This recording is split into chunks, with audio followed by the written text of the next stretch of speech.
शाम के 6 बज रहे थे। सूरज ढल चुका था और सरकारी दफ्तरों की रोशनी जल उठी थी। दिन भर की भागदौड़ और लोगों की भीड़ के बाद अब यहाँ एक अजीब सी शांति थी। अंदर बड़े से हॉल में पंखा अपनी धीमी चाल में घर की आवाज कर रहा था। कुछ सिपाही अपनी ड्यूटी खत्म होने का इंतजार कर रहे थे। एक उम्र दराज सिपाही पांडे जी अपनी कुर्सी पर पैर फैलाकर अखबार के पन्ने पलट रहे थे। दूसरा नौजवान शर्मा मोबाइल पर कोई वीडियो देखकर मन मंद मुस्कुरा रहा था। माहौल में एक तरह की सुस्ती छाई हुई थी। तभी ऑफिस के भारी लकड़ी के दरवाजे पर एक हल्की सी सरसराहट हुई। दरवाजा थोड़ा सा खुला और एक दुबली पतली सी लड़की अंदर झांकने लगी। उसकी उम्र यही कोई 18 से 19 साल रही होगी। चेहरा थकान और चिंता से मुरझाया हुआ था। बड़ी बड़ी आंखों में एक अजीब सी घबराहट थी, जैसे कोई डरा हुआ जानवर अपने लिए पनाह खोज रहा हो। शरीर पर धूल मिट्टी लगी थी। कपड़े जगह जगह से घिसे और फटे हुए थे। बिखरे बाल और नंगे पांव उसकी गरीबी और लाचारी की कहानी खुद बयां कर रहे थे। ऐसा लग रहा था जैसे वह कई दिनों से न ठीक से सोई है न कुछ खाया है। उसने धीमी कांपती हुई आवाज में कहा, साहब मेरी मदद कीजिए। मोबाइल में व्यस्त शर्मा ने नजर उठाकर उसे देखा और फिर पांडे जी की तरफ देखकर आंख मारी। पांडे जी ने अखबार नीचे किया, चश्मे के ऊपर से उसे घूरा और अपनी भारी आवाज में व्यंग से बोले, क्या है? यहाँ क्या मेला लगा है? ये एसपी ऑफिस है, कोई धर्मशाला या शरणालय नहीं। भागो बाहर। लड़की उस कड़क आवाज से कांप गई। उसके कदम दरवाजे पर ही जम गए, पर वह वहां से हिली नहीं। उसकी आंखों में आंसू भरने लगे थे, लेकिन उसने हिम्मत करके कहा, मैं भीख नहीं मांग रही साहब। मेरी बहन, मेरी छोटी बहन गायब हो गई है। प्लीज उसे ढूंढ दो। बहन गायब हो गई है। यह शब्द हॉल में गूंज गए। माहौल में जो सुस्ती थी वह अचानक टूट गई। कोने में बैठा एक मुंशी हंस पड़ा। शर्मा ने ताना मारा, वाह, बहन भी गायब हो गई। अब एएसपी ऑफिस को गुमशुदा बच्चों का हॉस्टल समझ लिया है क्या? हर दूसरे दिन कोई ना कोई आ जाता है मुंह उठाकर। पांडे जी ने डांटते हुए कहा, दिमाग खराब है तेरा? ये सब काम थाने का है, यहाँ बड़े साहब बैठते हैं। चल हट यहाँ से, साहब का मूड खराब मत कर। लड़की की आंखें अब तक पूरी तरह से दब चुकी थीं। गालों पर आंसू की लकीरें बन गईं। उसने अपने मैले से झोले में हाथ डाला और एक पुरानी मुनी तड़ी फोटो निकाली। तस्वीर बहुत धुंधली थी, रंग भी उड़ चुके थे। उसमें एक नन्ही सी बच्ची खिलखिलाकर हंस रही थी। यही है मेरी बहन गुड़िया, बस 10 साल की है। कल रात हमारी बस्ती से अचानक गायब हो गई। सब जगह ढूंढा, कहीं नहीं मिली। उसकी आवाज में इतनी बेबसी थी कि एक पल के लिए हॉल में छुपी छा गई। लेकिन पांडे जी का दिल नहीं पसीजा। उन्होंने ठंडी आवाज में कहा, अरे बस्ती की बच्चियां तो अक्सर इधर उधर भाग जाती हैं। किसी लड़के के साथ भाग गई होगी। 2-4 दिन में खुद लौट आएगी। अब हम किस किस को ढूंढते फिरे? चल चल, काम मत बढ़ा हमारा। और वैसे भी यह काम हमारा नहीं है। जाओ अपने इलाके के थाने में रिपोर्ट लिखवाओ। मीरा ने रोते हुए कहा, गई थी साहब, थाने गई थी। वहां के पुलिस अंकल ने मुझे भिखारी बोलकर भगा दिया। बोले, ये सब ड्रामा कहीं और जाकर करना। ये सुनकर पांडे जी और शर्मा एक दूसरे को देखकर मुस्कुरा दिए, जैसे यह कोई रोज की बात हो। लड़की पूरी तरह टूट चुकी थी। उसे समझ नहीं आ रहा था कि वह कहाँ जाए, किससे मदद मांगे। वह वहीं जमीन पर बैठ जाने को थी कि तभी अंदर केबिन से एक भारी और कड़क आवाज आई, क्या हो रहा है बाहर? इतना शोर क्यों है? यह आवाज थी एएसपी विवेक राठौर की। विवेक राठौर का नाम पूरे जिले में मशहूर था। उनकी ईमानदारी, अनुशासन और काम करने के तरीके के सब कायल थे। अपराधियों के लिए उनका नाम खौफ का दूसरा नाम था, लेकिन आम और गरीब लोगों के लिए वह किसी मसीहा से कम नहीं थे। उनकी आवाज सुनते ही हॉल में पिन ड्रॉप साइलेंस हो गया। पांडे जी अपनी कुर्सी से लगभग उछल पड़े और अखबार समेटने लगे। शर्मा ने झट से मोबाइल अपनी जेब में डाल लिया। सब सावधान की मुद्रा में खड़े हो गए। पांडे जी ने घबराते हुए कहा, कुछ नहीं सर, वो एक लड़की आई है। कह रही है कि उसकी बहन गायब हो गई है। अंदर से फाइल के पलटे जाने की आवाज आई और फिर विवेक की आवाज गूंजी, किसी का गायब होना कोई मामूली बात नहीं है पांडे, और एक फरियादी की शिकायत और किसी की भीख में फर्क करना सीखो। भेजो उसे अंदर। पांडे जी का चेहरा उतर गया। उन्होंने सहमी हुई लड़की की तरफ इशारा किया और धीरे से कहा, जाओ साहब, बुला रहे हैं। लड़की कांपते हुए कदमों से केबिन की तरफ बढ़ी। उसका दिल जोर जोर से धड़क रहा था। उसे डर लग रहा था कि कहीं अंदर वाला साहब भी बाहर वालों जैसा ही ना हो। उसने धीरे से दरवाजा खटखटाया। अंदर आ जाओ, आवाज आई। मीरा, उस लड़की का नाम मीरा था। डरते डरते केबिन में दाखिल हुई। केबिन बहुत बड़ा और साफ सुथरा था। एक बड़ी सी मेज के पीछे आरामदायक कुर्सी पर एसपी विवेक राठौर बैठे थे। उनकी वर्दी पर सितारे चमक रहे थे। चेहरा रौबदार था, लेकिन आंखों में एक अजीब सी शांति थी। उन्होंने मीरा को ध्यान से देखा। उसका मासूम पर टूटा हुआ चेहरा, आंसुओं से भरी आंखें, डरी हुई आवाज। विवेक ने एक ही नजर में उसकी हालत का अंदाजा लगा लिया। उन्होंने अपनी कुर्सी से उठकर पास रखी पानी की बोतल से एक गिलास में पानी भरा और मीरा की तरफ बढ़ाया। उनका स्वर इस बार बहुत नरम था। बैठो बिटिया, पहले पानी पियो और डरो मत। बताओ क्या हुआ? किसी बड़े अफसर का इतना अपनापन देखकर मीरा हैरान रह गई। उसने कांपते हाथों से गिलास पकड़ा और एक ही सांस में पूरा पानी पी गई। उसके गले की खराश कुछ कम हुई। उसने हिम्मत जुटाई और अपनी कहानी सुनानी शुरू की। साहब, मेरा नाम मीरा है और मेरी छोटी बहन है गुड़िया। कल शाम को हमारी बस्ती के सारे लोग पास वाले हैंडपंप पर पानी भरने गए थे। बच्चे वहीं खेल रहे थे। जब सब वापस लौटे तो गुड़िया नहीं मिली। पहले हमें लगा कि यहीं कहीं होगी, किसी के घर चली गई होगी। हमने पूरी रात उसे ढूंढा, हर घर, हर गली पास के मैदान में, लेकिन वह कहीं नहीं मिली। सुबह मैं थाने गई थी, पर वहां उन्होंने मुझे भगा दिया। मीरा ने रोते हुए वह धुंधली सी फोटो विवेक की मेज पर रख दी। विवेक ने तस्वीर हाथ में ली, एक प्यारी सी बच्ची की मुस्कान। उन्होंने कुछ देर तक तस्वीर को देखा, जैसे कुछ याद करने की कोशिश कर रहे हों। उनकी निगाहें उस तस्वीर पर जम सी गईं। कुछ पल के लिए केबिन में एक अजीब सी खामोशी छा गई, जैसे वक्त हार गया हो। विवेक ने तस्वीर से नजरें हटाई और मीरा से पूछा, अपना नाम क्या बताया तुमने बिटिया? जी मीरा। मीरा, ये फोटो बहुत पुरानी लग रही है। कहाँ खिंचवाई थी? मीरा की आंखों में फिर से उदासी छा गई। बहुत साल पहले साहब, मेरे पिताजी ने खिंचवाई थी एक मेले में।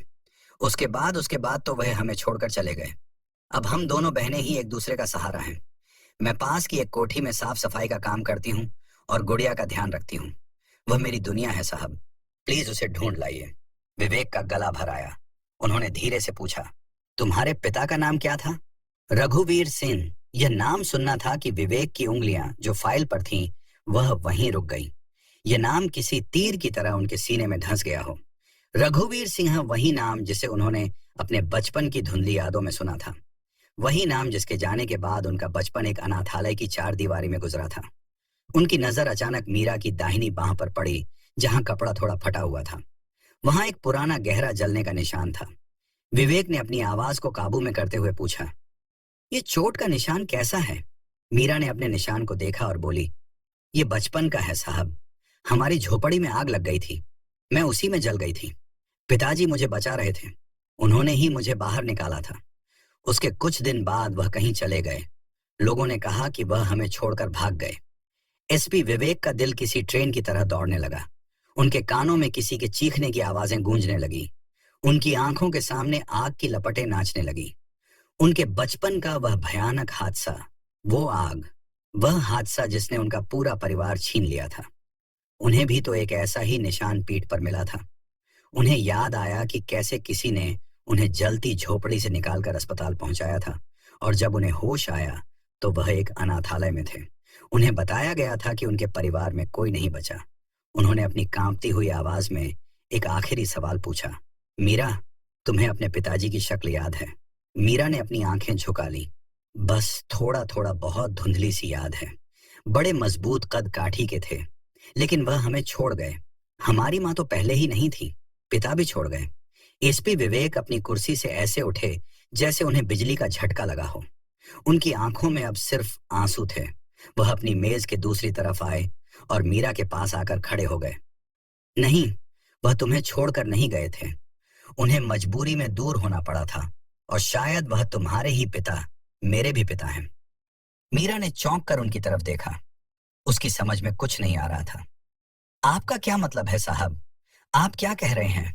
विवेक की आंखों से आंसू बहने लगे थे। एक सख्त पुलिस अफसर जिसके नाम से अपराधी कांपते थे, आज एक छोटे बच्चे की तरह रो रहा था। मीरा, मैं भी रघुवीर सिंह का बेटा हूं। तुम्हारा बड़ा भाई विवेक, ऑफिस के उस शांत केबिन में जैसे एक धमाका हुआ। सन्नाटा इतना गहरा गया कि घड़ी की टिक टिक भी साफ सुनाई दे रही थी। मीरा के हंट कांपने लगे। उसे यकीन नहीं हो रहा था। भैया, आप सच कह रहे हैं? मेरे भैया तो वह तो उस आग में विवेक ने आगे बढ़कर उसका हाथ थाम लिया। नहीं, मैं जिंदा था। उस हादसे में मैं बुरी तरह जख्मी हो गया था। किसी ने मुझे हॉस्पिटल पहुंचाया और फिर वहां से मैं अनाथालय चला गया। मुझे बताया गया कि मेरी एक छोटी बहन भी थी जो हादसे में नहीं रही। मैंने तुम्हें मरा हुआ समझ लिया था और तुमने मुझे। भगवान, आज इतने सालों बाद। विवेक ने अपनी जेब से बटुआ निकाला। उसमें एक बहुत ही पुरानी कर्णो बेला तस्वीर थी। एक आदमी, एक छोटा लड़का और गोद में एक नन्ही सी बच्ची। वो तस्वीर मीरा की तस्वीर से हूबहू मिलती थी। मीरा अब खुद को रोक नहीं पाई। वो फूट फूट कर रोने लगी, भैया कहकर। वह विवेक के गले लग गई। इतने सालों का दर्द, अकेलापन, बेबसी, सब आंसुओं में बह रहा था। भाई बहन इतने सालों बाद मिले थे, एक ऐसी जगह पर जिसकी किसी ने कल्पना भी नहीं की होगी। बाहर हॉल में बैठे सिपाही और मुंशी दरवाजे की दरार से यह सब देख और सुन रहे थे। उनके चेहरे पर हवाएं उड़ रही थीं। जिस लड़की को वह भिखारी समझकर दुत्कार रहे थे, वह उनके सबसे बड़े साहब की सगी बहन निकली। पांडे जी को तो चक्कर आने लगा था। अब यह मामला सिर्फ एक लापता बच्ची का नहीं था। यह एक परिवार की अधूरी गाथा थी जिसे आज पूरा होना था। विवेक ने मीरा को संभाला, उसे कुर्सी पर बिठाया और उसके सिर पर हाथ फेरा। चुप हो जा मेरी बहन, अब मैं आ गया हूं। गुड़िया को कुछ नहीं होगा, मैं उसे ढूंढ निकालूंगा, चाहे वह जमीन के नीचे हो या आसमान में। उनके अंदर का अफसर अब जाग चुका था, लेकिन इस बार मिशन पर्सनल था। उन्होंने इंटरकॉम का बटन दबाया। उनकी आवाज में अब वही पुरानी कड़कपन लौट आया था, लेकिन उसमें एक अजीब सी अर्जेंसी थी। पांडे शर्मा, तुरंत मेरे केबिन में आओ। दोनों सिपाही लगभग भागते हुए अंदर आए। उनके चेहरे पर डर साफ झलक रहा था। वह नजरें झुकाए खड़े थे। विवेक अपनी कुर्सी पर वापस बैठ चुके थे। उनका चेहरा इस्पात की तरह सख्त था। पूरे जिले में अलर्ट जारी करो। शहर के बाहर जाने वाले हर रास्ते पर नाकाबंदी लगाओ। हर चौकी, हर थाने में इस बच्ची की फोटो भेजो। वायरलेस पर मैसेज फ्लैश करो। एक 10 साल की बच्ची नाम गुड़िया कल रात से बस्ती इलाके से लापता है। हर हाल में उसे ढूंढना है। यह केस अब से मेरी सीधी निगरानी में चलेगा। मुझे हर आधे घंटे में अपडेट चाहिए। जाओ, दोनों सिपाही जय हिंद सर बोलकर ऐसे भागे जैसे उनकी जान बच गई हो। देखते ही देखते पुलिस मशीनरी हरकत में आ गई। जो ऑफिस 5 मिनट पहले सुस्ती में डूबा हुआ था, वहां अब तूफान आ गया था। फोन की घंटियां बजने लगी। वायरलेस सेट खड़कने लगे। जीप से आयरन बजाती हुई शहर की सड़कों पर दौड़ने लगी। जिस थाने ने मीरा को भगाया था, वहां के थानेदार को जब एसपी साहब का सीधा फोन आया तो उसके हाथ पैर कांपने लगे। एसपी विवेक ने उसे सिर्फ इतना कहा, शर्मा जी, जिस लड़की को आपने सुबह भगाया था वह मेरी बहन है, और जो बच्ची गायब है वह भी मेरी बहन है। अगर कल सुबह तक वह मुझे सही सलामत नहीं मिली तो अपनी वर्दी उतारने के लिए तैयार रहना। थानेदार के पसीने छूट गए। उसने अपनी पूरी फोर्स को उस बस्ती में उतार दिया। विवेक ने मीरा को अपने पास बिठाए रखा। वह बार बार उसे दिलासा दे रहे थे, चिंता मत कर मीरा, हमारी पुलिस बहुत काबिल है, वह जरूर गुड़िया को ढूंढ लेगी। घंटे बीतते जा रहे थे। रात गहरा रही थी। मीरा की बेचैनी बढ़ती जा रही थी, लेकिन अपने भाई के पास होने से उसे एक अजीब सी हिम्मत भी मिल रही थी। तकरीबन रात के 11 बजे विवेक के वायरलेस पर एक संदेश आया। एक खबरी ने बताया था कि बस्ती के पास वाली पुरानी झूठ मिल के गोदाम में कुछ लोगों ने एक बच्ची को छिपा कर रखा है। वह लोग शायद बच्ची को बेचने की फिराक में थे। विवेक ने तुरंत एक टीम को उस गोदाम पर रेड करने का आदेश दिया। वह खुद भी जाने के लिए उठे, लेकिन फिर मीरा को देखकर रुक गए। उसे इस हालत में अकेला छोड़ना ठीक नहीं था। अगले 15 मिनट मीरा और विवेक के लिए सदियों जैसे थे। हर एक सेकंड काटना मुश्किल हो रहा था। फिर विवेक के फोन की घंटी बजी। दूसरी तरफ से इंस्पेक्टर की आवाज आई, सर मुबारक हो, बच्ची मिल गई है। वह थोड़ी डरी हुई है, पर एकदम सही सलामत है। हमने 2 लोगों को भी गिरफ्तार किया है। यह सुनते ही विवेक की आंखों में चमक आ गई। उन्होंने मीरा के कंधे पर हाथ रखा और मुस्कुराकर कहा, मिल गई मीरा, हमारी गुड़िया मिल गई। मीरा खुशी से उछल पड़ी। उसके चेहरे पर महीनों बाद वैसी ही रौनक लौटी थी जैसी उस पुरानी तस्वीर में थी। आधे घंटे बाद पुलिस की जीप एएसपी ऑफिस के सामने आकर रुकी। एक महिला कांस्टेबल गुड़िया को लेकर अंदर आई। गुड़िया बहुत डरी हुई थी। रो रो कर उसकी आंखें सूज गई थी। जैसे ही उसने मीरा को देखा, वो दीदी कहकर दौड़ पड़ी और मीरा से लिपट गई। दोनों बहनें एक दूसरे से लिपट कर बहुत देर तक रोती रहीं। ये खुशी के आंसू थे, मिलन के आंसू थे। विवेक एक कोने में खड़े होकर यह सब देख रहे थे। उनकी आंखें भी नम थीं। आज वह सिर्फ एक अफसर नहीं थे, वह एक भाई थे, एक परिवार के मुखिया थे जिसने अपने खोए हुए हिस्से को वापस पा लिया था। जब दोनों बहनों का रोना कुछ कम हुआ तो विवेक उनके पास गए। उन्होंने गुड़िया के सिर पर प्यार से हाथ फेरा। गुड़िया ने डरते डरते उनकी तरफ देखा। मीरा ने उसे बताया, गुड़िया ये हमारे भैया हैं, हमारे बड़े भैया। गुड़िया ने मासूमियत से पूछा, हमारे भी भैया हैं। विवेक मुस्कुराए और उसे गोद में उठा लिया। हाँ बेटा। उस रात विवेक ने उन सिपाहियों को कुछ नहीं कहा जिन्होंने मीरा से बदतमीजी की थी। उन्हें उनकी सजा मिल चुकी थी। उनके जमीर ने ही उन्हें कटघरे में खड़ा कर दिया था। विवेक दोनों बहनों को लेकर ऑफिस से बाहर निकले। उनकी सरकारी गाड़ी तैयार खड़ी थी। उन्होंने दोनों को प्यार से पीछे की सीट पर बिठाया और खुद ड्राइविंग सीट के बगल में बैठ गए। गाड़ी जब उनके सरकारी बंगले की तरफ चली तो मीरा और गुड़िया हैरान होकर बाहर की चमचमाती दुनिया देख रही थी। उनके लिए यह सब एक सपने जैसा था। कल तक जो फुटपाथ पर सोती थी, आज वह एसपी साहब की गाड़ी में अपने सगे भाई के साथ उसके घर जा रही थी। जब गाड़ी बंगले के गेट पर रुकी तो गेट पर एक खूबसूरत और सुलझी हुई महिला खड़ी थी। वह विवेक की पत्नी सोनिया थी। विवेक को देर हो रही थी तो वह चिंता में बाहर टहल रही थी। जब उन्होंने विवेक के साथ दो अनजान मैले कुचैले कपड़ों में लड़कियों को उतरते देखा तो उन्हें थोड़ी हैरानी हुई। विवेक ने मुस्कुराते हुए कहा, सोनिया, इनसे मिलो। यह मीरा है और यह गुड़िया मेरी बहनें। सोनिया चौंक गई। आपकी बहनें? पर आपने तो कहा था कि आपका कोई नहीं है।